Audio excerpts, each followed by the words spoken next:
혹시 들으면서 뭐 어떤 생각을 하고 어떤 상상을 하시는지 먼저 좀 물어봐야 되겠네요. 사연 주신 분이 네. 다른 타인과 갈등이 있었을 때 그분이 얘기를 안 들어주려고 한다거나 이 갈등을 지금 대화로서 풀 의지가 없어 보이면은 어떻게든 방법을 이용한다고 그러는데, 그냥 제가 잘못했든 상대가 잘못했든 제가 좀 억울한 부분이 있어도 그 상황 자체를 못 견디는 걸 아니까 전 그냥 제가 먼저 무조건 사과해 버려요. 내가 사과를. 근데 사과해놓고도 억울함은 계속 아, 남아있고 또 괜히 이상한 서운함이 막 네, 당연히 생기고, 그러겠죠. 예, 그렇게 네. 되더라고요. 근데 저의 모든 관계들이 아, 그러했던 것 같아서 정말 덜컥 겁이 나는 거예요. 그러니까 어느 정도로 제가 마음을 잡았냐면, 그런 상황이 되면 제가 막 저 사람이 나를 때리거나 해야 할 게 아닌데 거의 그 정도로 무서운, 그냥 저 사람이 날 이제 싫어하는구나, 내치는구나, 네.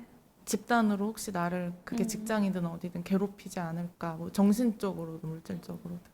이걸 빨리 해결하지 않으면 저는 집에 가서도 아무것도 못하고 그게 해결될 때까지 막 마음이 불안한 상태로 지금. 때리지 않을 거는 뻔한데라고 하셨는데 그냥 현실적으로는 그렇지만 마음 같아서는 어떤 상황이 일어날 것만 같아요? 따돌림까진 아니어도 네. 이렇게 그 끼리끼리 막 얘기를 하면서 저를 욕할 것 같고, 저희 회사가 이제 나이 많으신 분들이 굉장히 많고 제가 아무리 섞이려고 해도 섞일 수 없는 그들만의, 뭐 낄래야 낄 수도 없고 끼고 싶지도 않지만 한편으로는 혼자 소외될까 봐 무섭고, 모든 관계에서. 그래서 조금만 눈빛만 달라져도 겁이 나고. 그래서 어떨 것 같아요?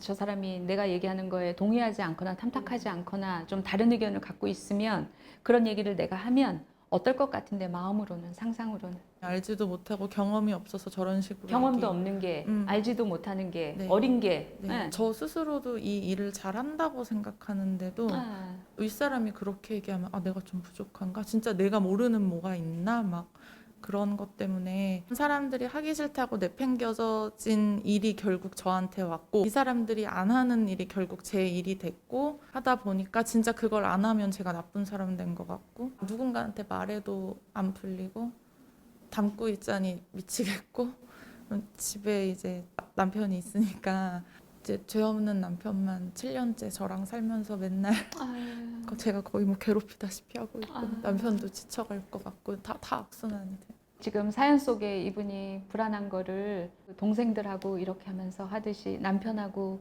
그렇게 하면서 계속 그걸 견디고 버티고 있는 거네요. 저는 지금 이분 얘기를 들으면서 아까 3단 로켓 얘기를 왜 했냐면 저는 지금 해결책을 말하고 있진 않아요. 예. 근데 내 불안이 어떤 불안인지, 내 불안이 어디에 자리 잡고 있는지 일단 그거는 알아야 그 다음부터 그것을 어떻게 해결하든 어떻게 대처하든 그 문제는 지금 아직 지금 얘기를 하고 있지 않아요. 근데 3단이라고 얘기한 거는 나는 이런 것도 같고 동생이 막 갑자기 결혼한다 그러니까 아무래도 서운해서 그런가? 우리 자매는 우리 남매는 다른 형제들하고 달리 우애가 좋게 살아서 내가 지금 이런 영향을 받는 건가? 예를 들어서 그렇게 생각을 할 수도 있고, 뭐 남자친구랑 헤어지는 게 아직 충격이 이래서 남자친구랑만 잘 있었으면 동생이 이런다 그래도 아무 문제가 없었을 건데 내 상황이 그런가? 아니면 내가 지금 회사에서 뭐가 일이 잘 안 풀리고 인정을 못 받아서 이런가? 뭐가 이렇게 불안의 어떤 위치를, 그 자리를 제대로, 내 불안이 어디가 진짜 내 불안이야? 어떤 게 가짜고 어떤 게 진짜 내 불안이야를 분간하는 것부터가 쉽지 않죠. 그래서 제가 3단이라는 표현을 했고, 그래서 로케이션을 찾는 거죠. 이걸 일단 알면 아, 얘였구나. 얘였구나. 그러면 걔를 앞으로 어떻게 할지 그 다음 얘기가 있을 수 있을 거예요. 근데 찾는 것 자체가 쉽지가 않다는 얘기를 하는 거죠. 예. 그래서 지금 한 단 한 단 지금 얘기를 했어요. 그래서 이분이 동생으로 인해서 촉발된 불안, 그러면서 내 일상을 쭉 스캔을 하면서 뭐 시련 때문인지 직장 생활 때문인지 뭐 동생이 부러워서 그런지 어쩐지 이렇게 쭉 스캔을 하면서 자기 얘기를 쭉 이분이 풀어서 하다 보니까, 근데 고민이 하나 있는데요. 엉뚱하게 그런 얘기를 하다가 자기 대인관계의 패턴을 얘기했어요. 예, 저는 이분이 여러 관계에서 느끼는 불안의 근원이, 근데 제 고민은요, 뜬금없이 하면서 얘기했던 그 패턴에 이분의 불안의 실체가 들어있다고 저는 느꼈다는 거예요. 지금 얘기를 들으면서도 지금 뭐 직장 문제가 힘들어서 그런가 또 특별히 좀 권위적이고 무뚝뚝하고 꼰대 상사들을 너무 많이 모셔서 생기는 환경적인 문제인가, 남편이 너무 잘 들어주기 때문에 내가 습관적으로 이 사람한테 이렇게 괴롭히는 건가, 남편이 조금 세고 안 들어줬으면 내가 오히려 정신 차리고 잘 했을 걸, 이 사람이 좀 너무 받아줘서 이런가, 이게 어디서 자기 불안을 찾아야 될지 막 이러는 것 같은데, 지금 얘기를 이렇게 듣다 보니까 이분하고 되게 비슷한, 지금 뭔가 의견이 누군가랑 다를 때 내가 내 의견 다른 얘기 뭐 이렇게 할 수 있는데, 사람들이 내 의견을 얘기하는 게 내가 99% 100%까지 완벽하게 해야만 내가 얘기할 발언권이 주어지는 거 아니거든요. 우리 그냥 부족하면 부족한 대로 얘기하는 거잖아요. 그냥 난 잘 모르겠는데 그냥 내 생각은 좀 이른 것 같아, 이렇게 얘기하지, 내가 백과사전 찾아보고 위키피디아 다 찾아서 확실히 팩트체크 다 해보고 누구랑 얘기하는 거 아니거든요. 저는 그냥 예전 직장 다닐 때 그냥 이렇게 배웠어요. 맞는지 틀리는지 모르지만 그냥 저는 이렇게 배웠는데 이래야 될 것 같아요. 이런 거를 우리가 그냥 의견이고 대화하고, 회의 때도 회사에서도 다 그렇게 부족한 사람들끼리 이런저런 얘기들을 하면서 뭔가를 모아가고 100% 완벽하게 다 그게 완비가 돼야만 얘기할 자격이 주어지는 거 아닌데, 근데 뭔가 그러지 않으면 나한테 문제가 있다? 그러지 않고 얘기를 하면 뭔가 이 사람들이 나를 비난할 거고 왕따를 시킬 거고, 현실적으로는 그럴 것도 아닌데 심지어는 뭐 나를 때릴 것도 같고, 그런 정도의 위협이나 불안을 느낀다는 거잖아요. 그것이 내 불안의 실체라는 얘기인 거죠. 지금 이분이 느끼는 실체처럼 남편이 잘해줘서도 아니고, 내가 직장을 좀 운 없이 그런 후진 회사를 들어가서도 아니고, 1%도 뭐가 하자가 있으면 심지어는 때릴 것 같고 나를 왕따시킬 것 같고, 그럴 사람들도 아닌데 어쨌든 마음은 자꾸 그런 마음이 드네.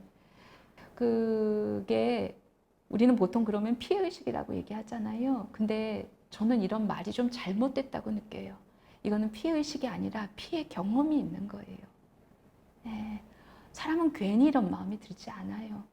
너 그거 피해의식이야. 누가 그래? 사람들 안 그래. 너 생각만 바꾸면 다 편해. 괜찮아. 너 피해의식이 좀 있네. 피해의식 아니고 그건 필시 피해 경험이 있는 거예요. 그렇게 왜 생각을 하겠어요? 이유가 있는 거지. 그럴 만한 경험이 있는 거지. 그래서 저는 아까 엄마랑은 아예 기대도 않지만 그렇게 얘기하는 것이 지금 왜 기대를 안 하게 됐지? 의견이 다르거나 서로 뭔가 다투게 되거나 그러면 엄마가 너 때문에 내가 못 살겠다, 내가 죽어버려야 되겠다, 혹시 그런 말을 들었나? 제 상상이에요. 근데 사람한테 피해의식은 없어요. 피해의식은 반드시 반복적인 피해 경험이 있었던 거예요. 그래서 지금 제가 내 불안의 어떤, 우리가 로케이션을 일단 찾아야 된다. 지금 이분이 동생의 결혼도 아니고 내 직장 생활이나 꼭 남자친구의 문제가 아니라 뭔가 내 불안의 지금 3단의 맨 마지막에 그냥 심드렁하게 얘기했지만, 저는 그게 이분의 불안의 로케이션이 거기 있는 것 같다. 거기서 시작해야 된다. 그런 마음이 들었을 땐 이유가 있는 거다. 일단 그걸 알아준 상태에서 비로소 내 불안을 뭔가 해결할 만한 문제 해결이 시작이 된다는 거를 말씀을 드리고 싶어요. 제 얘기 듣다 무슨 생각하셨어요? 네, 지금 선생님이 하신 말씀, 안 좋고 힘들고 불안한 걸 얘기하는데 근데 뭐 때문인지 본질적인 아까 말씀 잘 모르겠더라고요. 그러니까 이것도 안 좋았고 저것도 안 좋았고 지금 내가 당장 너무 불안하고 누우면 두근두근해서 잠이 안 오고 새벽에 깨고 뭔가 분명히 잘못돼서 이렇게 될 텐데, 예를 들어서 회사 스트레스가 있으면 회사를 퇴사하면 내가 갑자기 딱 괜찮아지나 이 생각을 하니까 또 모르겠는 아니죠. 거예요. 이분이 동생이 결혼을 하려다가 말면 불안이 좋아지나요? 아니죠. 잠시는 그럴 수 있지만 전혀 아니죠. 이제 진짜 불안한 게 뭔지 찾아야 되는 거기에 좀 공감을 했습니다. 그 이분도 여기 저한테 이제 메일을 보내려고 쓰다 보니까, 저는 3단이라고 얘기하지만 본인이 그걸 조직적으로 구조적으로 3단으로 쓰려고 쓴 거 아닐 거예요. 요즘 이거 동생이 이래가지고 그때 철렁하고 막 두려웠어요. 혼자 될까 봐 막 쓰다 보니까 이것도 생각나고 저것도 생각나는데, 나다 보니까 이런 것들이 줄줄이 딸려 나오는 거지요. 그래서 불안을 뭔가 해결하고 뭐 그렇게 해볼 수도 있지만 뭔가 해결을 찾으려고 하는 것보다 이게 불안이라는 게 이렇게 안개 피듯이 막 뭉글뭉글뭉글 피어나고 막 연기처럼 번지기 때문에 불안이 올라오기 시작하면요. 그냥 나는 생겨먹은 게 다 잘못된 거고요. 나는 그냥 애초에 태어나지를 말았어야 되는 인간으로 귀결돼요. 불안은 원래 그런 것이에요. 안개같이 막 피어나요. 그래서 그 실체를 찾는 게 제일 중요하다. 문제 해결의 8구할은 실체를 찾으면 거기서부터 안개를 이렇게 걷으면 요게 이렇게 실체가 보이면 그때부터 요걸 어떻게 할지는 되게 작아져요. 그거는 훨씬 더 이렇게 분명하게 그 다음 단계로 갈 수 있어요. 근데 그 다음 단계로 가는 것보다 거기까지가 더 중요한데 거기까지 가기 전에 자기를 다 헤쳐요, 사람들이. 아까 이분이 그러잖아요. 그냥 이렇게 시작하면요. 진짜 태어난 것 자체가 잘못이에요. 뭐 회사에서 일 하나 잘하는 것도 없고 누가 나 같은 인간을 사랑해 줄까? 뭐 다 안 되는 것 같고. 예. 그러니까 다 떠날 것 같고 이렇게 돼요. 불안은 요만큼에서 시작돼도 귀결은 다 똑같아요. 그래서 아마 이분의 사연을 들으면 아마 유튜브를 지금 보시는 분들이 저거 다 나도 저러는데 아마 다 그러실 거예요. 우리 모두는 불안하니까. 근데 모든 사람의 불안이 똑같지 않거든요. 그게 안개로 막 쌓여서 똑같아 보이는 거죠. 그래서 마음을 일단 좀 그렇게 하나하나 더 일단 로케이션부터 찾아야 된다. 오늘 이분 사례를 보면서 그 얘기를 꼭 좀 하고 싶었어요. 그리고 찾았으면 아까 나를 때리려고 그러는 건 아니에요. 그 사람들이 자꾸 변명하시잖아요. 당연히 알죠. 예, 어른인데 뭘 누가 직장에서 누가 때리겠어요. 그 때릴 거 아니라는 걸 아는데도 그런 마음이 들잖아요. 그걸 자꾸 변명하려고 그러지 말고 이 마음을 더 끝까지 따라가 보셔야 돼요. 이게 현실적으로는 아닌데 내가 그런 말을 하거나 뭔가 이견이 있거나 내가 1%라도 하자가 있으면 그러면 뭐라고 얘기할까? 너 그따위로 너 그거밖에 안 돼? 니까짓 게 그렇지. 네가 하는 거 다 그렇지. 뭐 예를 들어서 내가 그 1%라도 혹시 하자가 있으면 때릴 것 같거나 어떤 얘기를 들을 것 같은지 그 마음을 자꾸 아야 그럴 사람 아니에요. 그럴 사람 아니어도 마음이 어떤지 상상으로는 어떤지 더 끝까지 떠올려 봐야 돼요. 떠올리다 보면 이 얘기를 내가 살면서 되게 많이 들었었지. 이런 걸 만날 수도 있고요. 이거 누가 나한테 맨날 했던 얘기인데 할 수도 있고요. 네. 그렇게 자기 불안의 로케이션을 찾아갈 수 있는 거죠. 그러면 거기부터 진짜 시작을 해볼 수 있는 거죠. 그리고 이렇게 확실하고 분명한 부피와 질량을 가진 문제로 그 실체를 가지고 싸우는 거죠. 그림자 속에서 막 칼을 막 휘두르다가 내가 탈진하는 게 아니고 대부분 그림자 속에서 막 칼을 휘두르다가 다 소진되고 넉다운되고 그래서 내가 그렇지 내가 한심하지 나는 이거밖에 안 되지 나는 여기까지인가 봐 이러고 끝나는 게 대부분의 불안이죠. 그래서 실체를 찾아야 한다. 예, 다룰 수 있을 만큼 이런 크기로 내 앞에 분명해져야 된다. 거기까지가 매우 중요하다. 그 얘기를 여러분들하고 오늘 불안의 되게 중요한 첫 시작점에 대해서 얘기를 하다 보니 오늘 그 얘기를 좀 하게 됐어요. 예, 얘기 들으면서 오늘 좀 어떠셨어요? 그 사연 주신 분 처음 이제 들었을 때는 저랑 배경이 많이 달라서 그냥 이런 분도 있구나 했는데 이제 뒤로 갈수록 되게 공감되는 부분이 사실은 아까 뭐 그런 불안 뒤에 직장 관계를 얘기했지만 처음에 친정 엄마와의 갈등 이런 부분도 저도 일정 부분 공감이 됐고 다른 분의 사연으로 위안을 받으면 안 되는데 저 정도는 저만 있는 줄 알았어요. 어쨌든 또 다른 힘들어하시는 분이 계시니까 위안을 받으면 안 될 것 같기는 한데요. 이분도 힘드시니까 그냥 다 그렇게 사시는구나 하는 생각도 들었고 누군가의 아픈 사연을 보고 내가 위로를 받으면 안 되는데 누군가의 불행을 보고 나는 저만큼 불행하지 않아서 너무 다행이야. 그러면 안도하다가도 죄책감이 들고 미안하고 그런 사람에 대한 예의를 지금 보여주시는 거잖아요. 그 점도 너무 좋고 근데 이분이 내 얘기를 듣다가 나만 그런 게 아니라 여기 또 나랑 또 비슷한 마음이 있는 사람이 있네. 그래서 누군가가 위로를 받으면 이분이 저는 좋을 것 같은데요. 왜냐하면 여러분들 그런 생각하지 않으세요? 유튜브 이걸 보고 많은 분들이 그 사연을 보낼 거 아니에요. 그런데 내 얘기가 채택이 됐어. 그러면 이야 너무 다행이다. 내게 채택해서 내가 좀 이렇게 도움을 확 받으니까 좋겠다. 그런 마음만 드는 게 아니라 내가 누군가의 기회를 뺏은 건 아닌가? 이런 마음 안 들어요? 사람이? 나보다 더 힘든 사람 있을 텐데, 나보다 더 급한 사람이 있을 수도 있는데, 혹시 내게 이렇게 시간을 점유하고 딴 사람들한테는 기회를 뺏는 그런 게 되면 어떡하지? 그런 마음이 저는 보내시는 분들이 다 있을 거라고 느껴요. 왜냐하면 이거는 제가 되게 많이 듣는 얘기예요. 근데 누군가가 내 얘기를 듣고 되게 위안이 됐다 그러면 보낸 분들도 좋아하지요. 선생님이 말씀하신 그런 누군가의 힘든 걸 보고 내가 위로를 받는 게 내가 도리인가? 이런 생각을 하는 것도 저는 너무 아름답고, 예. 그렇지만 내 얘기를 보고 위안을 받는 사람을 보면 이분도 저는 되게 마음이 편안해질 거라고 생각해요. 그래서 반은 동의하지만 또 꼭 그렇진 않을 수도 있다. 이 말씀도 좀 드려요. 예. 오늘 그냥 얘기 나누면서 어떠셨어요? 그 아이들을 키우는 과정 속에서 저도 이제 부모님과의 관계를 떠올렸고 그게 자연스럽게 부모님과의 관계가 이렇게 떠올라지게 되더라고요. 네. 만약에 그분이 그렇게 바깥 활동이 굉장히 힘든 상황에서 집에 와서 위안을 동생들로만 이렇게 채웠다면 그분이 뭐 끝 부분에서는 회사 관계 일을 이야기했지만 그 내면에 얼마나 그 부모님과 충족되지 않는 관계 때문에 얼마나 힘들었을까? 그런 것들이 사실 그 이야기의 전면에 부각되지 않아서 그게 많이 짓눌려 있지 않을까? 막 이런 생각이 또 들고 또 그런 한편으로는 저도 부모님 입장이어서 자녀들을 키우면서 굉장히 중압감이 있거든요. 내가 잘 키워야만이 이 아이들이 나가서 잘 살 수 있지 않을까?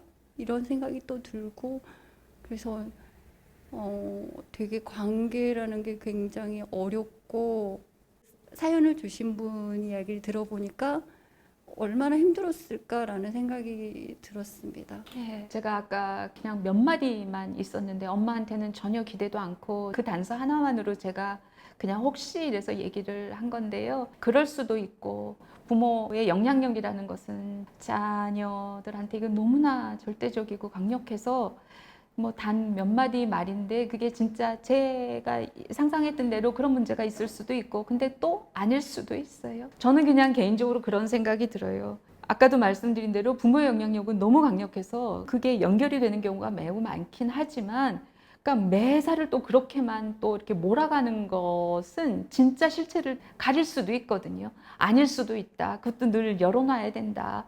그러니까 모든 것을 부모의 문제로 환원시키는 것에는 저는 또 약간 아닐 수 있다는 것도 열어놔야 된다. 그렇게 생각하는 쪽이에요.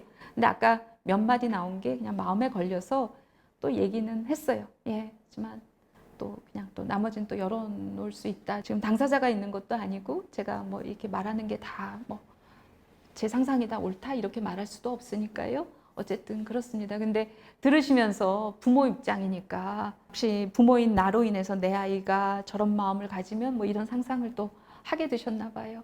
그러실 수 있죠. 네, 고맙습니다. 네, 혹시 저도 20대 후반이다 보니까 인간관계에서 계속 그런 패턴을 겪어왔으면 분명 본인도 어떻게 해야 된다는 답 정도는 알 거라고 생각하거든요.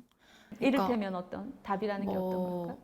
남들이 사과하도록 어떻게 해야 된다 이게 아니라 내가 사과를 하고 싶으면 가서 사과를 하고 이야기를 하고 싶다라고 먼저 말을 해서 해야 된다라고 할 수 있을 것 같아요. 왜냐면 주변 사람들한테 이런 고민을 얘기하면 보통 다 답이 정해져 있잖아요. 그러지. 너무 정보도 많고. 그러면 그렇지. 그런 말을 분명 몇 번은 다 들었을 거예요. 그렇지. 근데 알 것이. 본인이 그렇게 못하는 음. 거잖아요. 하고 싶을 거라고 생각하거든요. 그렇지. 제일 원하는데 그게 안 되는 그런 게 있잖아요, 살면서. 그렇지. 그렇지. 왜 그럴까 그렇지. 하는 생각이 들었어요. 그것부터 물어봐 줘야 될 것 같아. 답은 다 알 거예요. 네. 옆에 사람들 다 누구나 입 달린 사람이면 다 얘기해 줄 수 있어요. 그거 정보가 없어서 그렇게 못하고 이렇게 헤매는 게 아니에요. 알아도 안 되는 데는 이유가 있는 거죠. 만약에 암을 발견했다. 그러면 암이 막 이렇게 여기 퍼져 있나?